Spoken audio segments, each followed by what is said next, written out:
Why is Bitcoin valuable? Is Bitcoin more valuable than gold?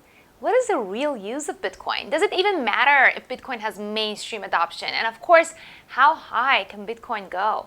Today, I sit down with BitBoy, whose real name is Ben Armstrong, to uncover the opportunities in Bitcoin that may help you make an informed decision when it comes to investing in Bitcoin and other crypto assets for that matter.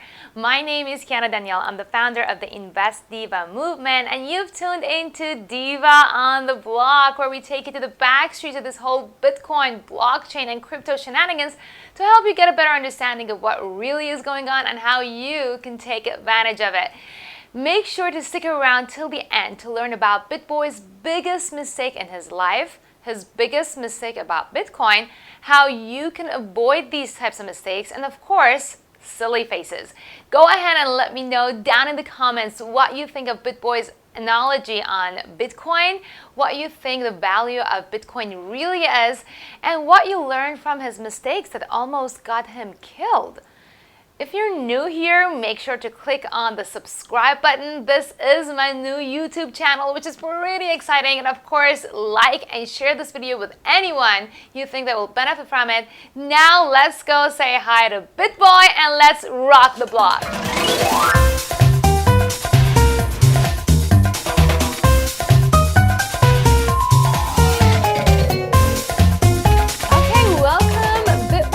Shall I say Mr. Ben Armstrong? Yeah. And whoa, glad to be here. Thank you. Yeah, I'm very excited to have you. It looks like you are one of the people who went on the moon or something. What's happening around there? We've been to the moon a couple times. But we came back to Earth, but now we're finally about to go on our next expedition. All right. Are you taking Elon Musk's SpaceX, or are you just going with the flow like last time you did? Apparently. No, he's heading to Mars. Okay, I'm just going to the moon, and I'm happy to the moon, and I'm going on I guess Apollo 74. I think is gotcha. All right, very, very important stuff that we gotta. I bet the reason why, I mean, of course, it's cliche. It's the last name that has brought the attention. Everyone is asking you, are you related to Armstrong? Right. Yeah. So definitely a coincidence. Neil Armstrong, not related to me, has the same last name. But in crypto, we're always talking about going to the moon. So, definitely fits. We're waiting for crypto prices to go out of Earth's orbit, That's the hope. That absolutely is the hope. So, Ben, what should I first of all call you? Because I know that you came in, first of all, you started out with a mask. You're hiding behind the mask. Now you have your face out there so people can see you. So what is the proper way to call you? Yeah, well, you can definitely call me Ben. But people do call me BitBoy. That is definitely a name that people refer to me as. So BitBoy is actually a cartoon character that I created with hopes of having his own, animated cartoon one day. But eventually, when people come on my channel, they would call me BitBoy. So that's just kind of how it came about. I'm 37 years old. So it's a little odd people call me a boy, but I know I'm ancient. I'm so old and they call me BitBoy. But, that's just, one of those nicknames that, I didn't really ask for, but here it is. Hey, so. I'm 35 and they call me Diva. So there you go. So BitBoy, listen. I know your story is fascinating, but before we get into there, our audience are people who are like, okay, why Bitcoin? What is this whole thing about? Who are these people? Like, it's kind of completely foreign to them. So I wanted to go back to where you got started, what got you excited about Bitcoin, and then kind of take it from there. Yeah. So, for your listeners or your viewers, the thing that I want to get across is that I made a lot of mistakes when I first got into cryptocurrency. And so my hope is for people to hear this to understand what Bitcoin is, what crypto is, and the opportunity that is in front of you right now. Because I got into Bitcoin in 2012, which is much earlier than most people had ever even heard of it. I got in I just kind of lucked into it where I was buying an online software, and the software violated the terms of service of this website. It was an auto poster for Craigslist. I was posting like 800,000 ads a day with this auto poster. And so I needed it for my business. I was selling event tickets, concert tickets, and things like that. And then all of a sudden, Craigslist sued this company. The company had to take down their website. They lost all their payment processors. And so the guy decided to switch to taking Bitcoin, and he required us to make our monthly payments on the software with it. And I was like, what is this? Like, this is crazy. And so what happened is over about a year period, I bought, a lot of it, and I was selling it, and I had some, or I was using it to pay for the software. And then at some point, like overnight, it seemed like overnight, it was probably over a period of about 2 months, all of a sudden it was worth thousands of dollars. Like the small monthly payment that I had to make all of a sudden was worth thousands of dollars. And I was really excited about it. I was really excited to sell it, and so I sold out very, very early. I didn't know what I was looking at. I met a guy in a McDonald's, and over the Wi-Fi, which is probably not safe, I transferred my Bitcoin to him, and he sent me money for it. And I remember while I was there waiting for him to arrive, like trying to figure out, what is this? Like I was looking at the blockchain, trying to figure out who Satoshi Nakamoto was, the creator. Like I thought it was some guy in Japan, like a lot of people thought back then, and things like that. But I couldn't grasp what I was looking at. I could not grasp and see the future of where Bitcoin was going to go. And so because of that, I sold out way too early. The amount of money that I put into Bitcoin early on would have been worth millions. But instead I sold it for, several $1,000s. And I was excited about that at the time, but now looking back, it was one of my biggest mistakes. So one reason why I run my channel, and the message I try to get across to people, is learn what this is and learn what it can do for the world. Because if you truly understand it, then there's so many great financial opportunities, available with Bitcoin and cryptocurrency in general. So did you get your aha moment about the value of Bitcoin at the Bitcoin rally in 2017, or was it before that? It's funny because my friend, it was the same day I sold the Bitcoin. I remember the same day I sold it. My best friend and I had a conversation. This would have been in November of 2013. We had a conversation like, man, it was great this Bitcoin went up to that amount, but what if there's some kind of investment we can make somewhere that could just make us, rich beyond our wildest dreams? And I didn't realize I had just sold it. I had just sold that investment that could have, been worth millions down the road. So for me personally, I watched Bitcoin all throughout that time. I watched Bitcoin from 2013 all the way to 2017. There were several points along the way where I got in and then got out, got in and then got out. But because I didn't really believe in the larger picture, the big picture idea of Bitcoin, it wasn't something that I was really ready to just put all of my, effort and believe into. And yes, my aha moment was in 2017 when I started doing the math of how much money I should have, if I wouldn't have sold, and how much more money I could have put into it during the last several years. And I missed the opportunity. So, that's why I try to preach and teach to people about, don't miss this opportunity. This really is the largest, could be the largest redistribution of wealth that we'll ever see in our lifetimes, or even beyond that. So I'm sure you get this question a lot, that, okay, that was a one-time thing. Bitcoin price went up to 20,000. What makes you so certain that Bitcoin is going to go back up and it is worth holding on to? And then I'm going to get to a question about, okay, why just Bitcoin? Are you also into other cryptos? But that's the next question. Let's get to the first question first. So the market is cyclical. So one advantage of me getting in early was I have been able to watch the market for a long time. And, the price certainly went up to $1,000. And then we had a bear market, back in 2014, 2015. We have Mt. Gox that crashed, which is a whole nother story. But I was able to watch it throughout that entire time. And excuse me, even though I wasn't super invested at the time, I was watching it and just paying attention to where it was going. And it would go up and then it would go down. It would go up and then it would go down. And that's really given me an advantage over this last bear market, is to be able to look and say, like, okay, it's cyclical. We're going to have this run up again.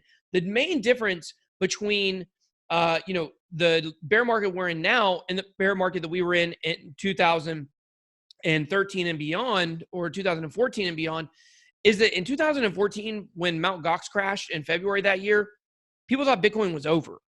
Like, people thought back then that it was dead. And so now nobody has that question. Nobody believes that Bitcoin is just going to die. Now, people believe a lot of other coins may die, but not Bitcoin. Like, nobody believes Bitcoin is going to die anytime soon. And so that gives me confidence to believe that we're going to see the same thing. And there's things built into Bitcoin that make it more valuable, such as what we're about to go through very soon, which is called the halvening. And for you guys that are not crypto mining nerds, basically what that means is that the production is going to get cut of Bitcoin, and it's going to make the price go up. So it's just kind of simple supply and demand. Like when you cut oil production, the value goes up. And so that's what we're probably going to see. And so we have mile markers every 4 years to kind of signal these cycles. And so we're, in my opinion, about to start the upswing in this cycle right now. Right. I mean, that is a great point. So let's get to, before again, we get into the other cryptos, actually, one thing that you mentioned got me thinking. You were talking about believing. And I feel like in the cryptocurrency field where we're just so excited about crypto, and we're like, okay, there is no doubt in our minds that Bitcoin is the granddaddy of all crypto and it's going to survive. But again, being somebody who's living here in Connecticut right now in the middle of nowhere with people who still are like, what is that bit thing we were talking about? They still don't know what Bitcoin is. I believe that when they're like hearing us talking about it, they're like, oh, believe, are you kind of like Santa? Are you like saying, oh, you got to believe for the magic to continue? I feel like they are still kind of skeptical. So in really simple terms, why do you think there is this much value in Bitcoin and that it is not gonna die anytime soon? Well, sometimes I think I'm crazy. I do have that thought that comes to my mind sometimes. Sometimes I really sit back and say, like, man, because I've been putting so much time. This is my full-time job, is talking about cryptocurrency. Like, what if I'm insane and Bitcoin never goes up again? The price of all the markets doesn't go up and it disappears. Like, maybe I am crazy, but I don't think that's the case. I think that history is going to bear out that certainly those of us that are that adamant about this are going to be correct. And the thing to me that makes Bitcoin so valuable is when you compare it to gold, okay? Because when you compare it to digital currency, we have other digital currencies out there that are faster than Bitcoin. We have other digital currencies that are just more accessible, more easily spent. They have apps that already work where you can spend them, and the high transactions, the network doesn't get clogged. Like, you can kind of think of the Bitcoin network similar to, like, Visa's payment processing system. Like, it has so many transactions it can do at a time. If all of a sudden, the population of the earth went to like not 10 billion, let's say it went to like 20 billion people and everybody had Visa, like what Visa has right now couldn't handle that amount of transactions. But with Bitcoin, right now where it's at, if everyone was using it all across the world, like, it could not handle the amount of transactions it would take. There are other cryptocurrencies such as Bitcoin Cash, such as Dash, Monero, all kinds of different projects that can actually scale faster for transactions. The thing about Bitcoin that really gets me is the rarity, the scarceness of Bitcoin. There's only going to be 21 million ever. We believe that 1 million of those coins are locked away forever because Satoshi, the creator of Bitcoin, owns those. We think those will never be spent. Now, it is possible those will come back into the supply, but most people agree Satoshi is dead. Most of the candidates are dead or locked up. And so we don't think that's ever going to come back in. So now you're looking at there will only be 20 million ever. Right now we're around 18 million of those coins that are out. There's another possible 4 million that have been lost forever from people that were doing early mining that just lost their Bitcoin over time because they didn't think it was going to be valuable. So the long and the short of it is the actual supply could be somewhere right now between 13 and 14 million. There's no other asset in the world where we know exactly how much there is. We know exactly how many Bitcoins there are. We don't know the exact amount that are actually circulating and being spent, but we do know the total supply. We do know the circulating supply. And because of that, it has a different component than anything we've seen. Like, take gold, for instance. I mean, they say there's all kinds of gold under the seafloor that we can't get to because it's too far beneath the surface. You don't think, in 100 years, people are going to be able to mine that gold? It'll happen. People believe in space mining. We're sending a ship up to one of the moons of Jupiter that has supposedly enough gold on it to get, or an asteroid around Jupiter. Supposedly it has enough gold around it to give every person on earth $9 billion worth of gold. Now, we know supply and demand, that wouldn't actually work, but that really adds to my point, which is we don't know how much gold is out there. And the more gold you introduce, the cheaper, the lower the value goes. But with Bitcoin, we know exactly how much there is. And to me, that is something that separates it from anything we've ever seen. And I believe that eventually this is going to be the place where people are going to hedge against traditional markets. We're already seeing it somewhat. We're seeing it in countries that have a lot of turmoil. And so those are some of the reasons why I believe that Bitcoin is here to stay. And if you really look at Bitcoin as a hedge, if you look at Bitcoin as more of a store of value asset than as a currency, then there's really nothing that can knock it off. You know, if you want to go around and say, oh, it's a digital currency, you know, countries can come out with their own digital currencies. They can push, and push other narratives to push Bitcoin to the side. But to me, with the gold argument, it's going to stand the test of time, I believe. Right. I mean, on top of that, just consider how easier it is to carry Bitcoin than gold and how heavy gold is. And you're going to be able to actually just carry it in a USB. And on top of that, the branding of Bitcoin, to me, comparing to other cryptocurrencies, is something that people may not even have heard of cryptocurrency, but they have heard of Bitcoin, which is something that probably is going to help it long term with the mission and the movement. So, what do you think? I mean, I understand that you're more into looking at Bitcoin as a sort of value rather than an actual mainstream usable currency. But we have been seeing a lot of mainstream adoption. Like we've been seeing Bitcoin ATMs here and there. A lot of retail categories have now added Bitcoin payments like Overstock, Newegg, Expedia, KFC in Canada. And we have like things like apps like Loli that if you spend money in any shop, anywhere, you get paid back in Bitcoin. So do you think it is wise to even consider these mainstream adoptions as a positive thing, or we should just focus on looking at Bitcoin as a store of value? Well, when you're looking at all these other, whether it's Bitcoin ATMs or, something like Lolly, I mean, the whole idea is stacking up the amount of Bitcoin you have. It's not, hey, let me get more Bitcoin to spend it. There is I'm not sure if you know Jacob Canfield. He is a big trader, a Signal Profits. He's an awesome guy. Used to have a channel called I Love Crypto. Now it's called Jacob Canfield. And he tells a famous story where he bought a mattress with Bitcoin on overstock.com back in 2014. During the bull run, that mattress in 2017 was worth $400,000. So the amount of Bitcoin that he spent a few years later could have been worth far more than the actual value of that mattress, which was probably like, $1,000, $2,000. And so that's a hurdle for Bitcoin to overcome that I don't think it's going to be able to. A lot of your Bitcoin maximalists are going to say, well, people will use it as a store of value, but they'll also use it as a currency. That's just like I could, go up to you and say, hey, you know what? I really like that TV you have in the background. I have 4 ounces of gold. I'll give you that for that TV. And you'd be like, okay, that's a good deal, I guess. Maybe I'm coming out ahead. Like I could use it as a currency, but that doesn't mean that that's its optimum use. And so, there's so many aspects, of adoption going on right now. But I think ultimately they all lead back to people are trying to stack their amount of Bitcoin because they know the price is going to go up because it is a good store of value.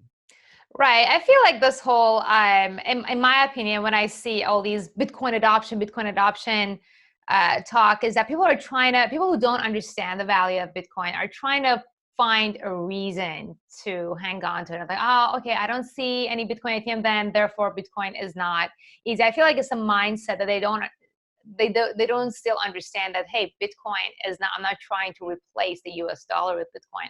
It's a new category.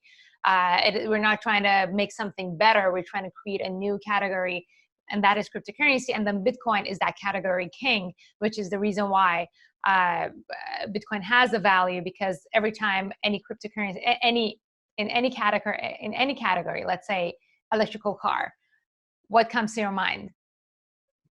Tesla, like that is a category king. Social media, what comes to your mind? Facebook, even though that was not the first one, the category king is the one that's going to crush it.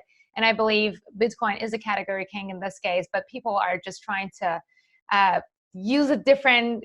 come up with a different use case for it so that they can justify their fears. Otherwise, I'm not going to buy into it.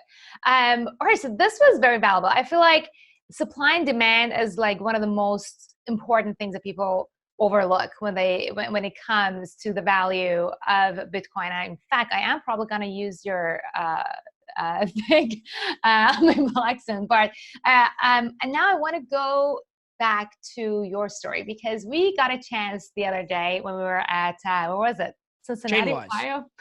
Yeah, the most boring town on earth. So we were talking about your background, and you have overcome so many dark things. And I feel like now that people are hearing about you and they understand how awesome you are, they want to know what the backstory is. So can you tell us a little bit about your backstory, if it's okay? And I feel like that's going to be empowering for people who are in the same spot that you were at back in the day, and perhaps they can come along and take advantage of that. Yeah. So as I mentioned, I'm 37 years old, but I've got a family. I have a wife. I've got 3 kids. They are 4, 6, and 8. Sometimes it changes. It's like 4, 6, and 7. But right now it's easy because they're even years. They're 4, 6, and 8 right now. So I love my kids. They're definitely awesome. I love being a dad. But there was definitely a time in my life where I was much different than I am now. So go back to when I was 17 years old. I started using drugs. I didn't go through a recreational stage like a lot of people do. I went straight to addiction from the first day I started, smoking marijuana.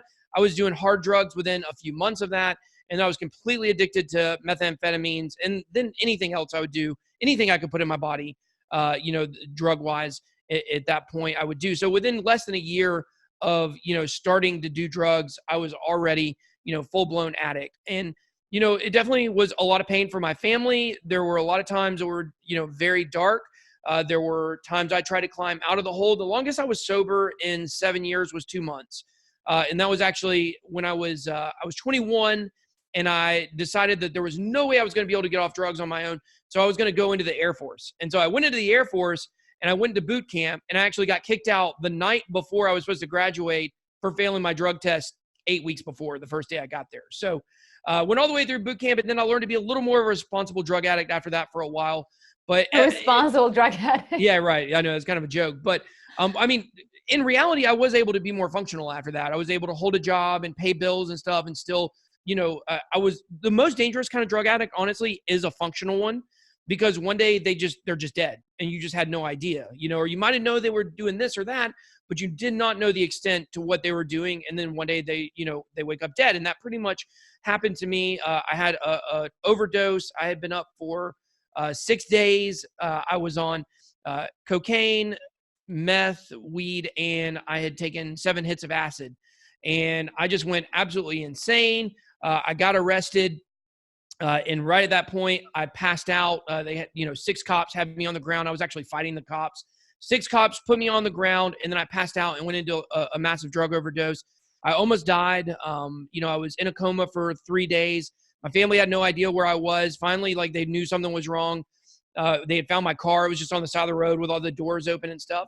And so they were able, through a law enforcement family member we know, able to come in and see me, even though I was, I was unconscious, in the coma and things like that. And it was a very scary time for my family, for sure.